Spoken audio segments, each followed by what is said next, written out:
We continue our reading of Lest We Forget, a daily devotional by author George R. Knight.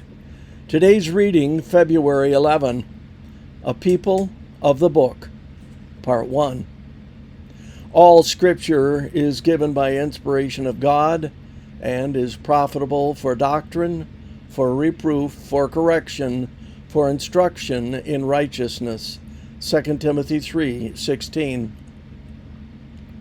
The most basic issue for any religious group is authority. Those who initiated the Seventh-day Adventist movement were clear on the topic. As James White put it in early 1847, "The Bible is a perfect and complete revelation. It is our only rule of faith and practice." The Sabbatarians, as we shall see in the days to come, developed their distinctive doctrinal beliefs on the basis of Bible study. That fact was not always obvious to their detractors. Miles Grant, for example, argued in 1874 in The World's Crisis, a leading First-day Adventist periodical, that it is claimed by the Seventh-day Adventists that the sanctuary to be cleansed at the end of the 2300 days mentioned in Daniel 8:13 and 14 is in heaven, and that the cleansing began in the autumn of AD 1844.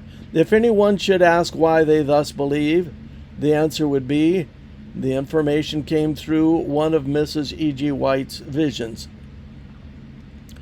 Uriah Smith, editor of the Seventh-day Adventist Review and Herald, vigorously responded to that accusation. Hundreds of articles have been written upon the subject of the sanctuary, but in no one of these are the visions once referred to as an authority on this subject, or the source from whence any view we hold has been derived. Nor does any preacher ever refer to them on this subject.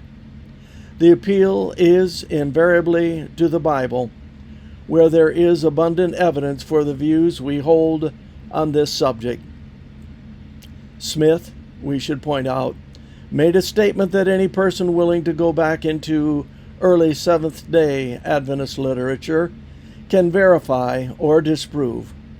Paul Gordon has done that on the subject of the sanctuary in The Sanctuary 1844 and the Pioneers, published in 1983. His findings support Smith's claims. The fact of the case are that whereas many later Adventists have tended to lean on Ellen White's authority or that of Adventist tradition, the early Adventists were a people of the book. Current Seventh-day Adventists of all persuasions need to note that fact as they seek to discover the genuine Adventism of history. The good news is that God has given in His book the words of life. We can rejoice today with the psalmist who declared, "Thy word have I hid in mine heart, that I might not sin against thee." Psalm 119, verse 11. This concludes our reading today of Lest We Forget.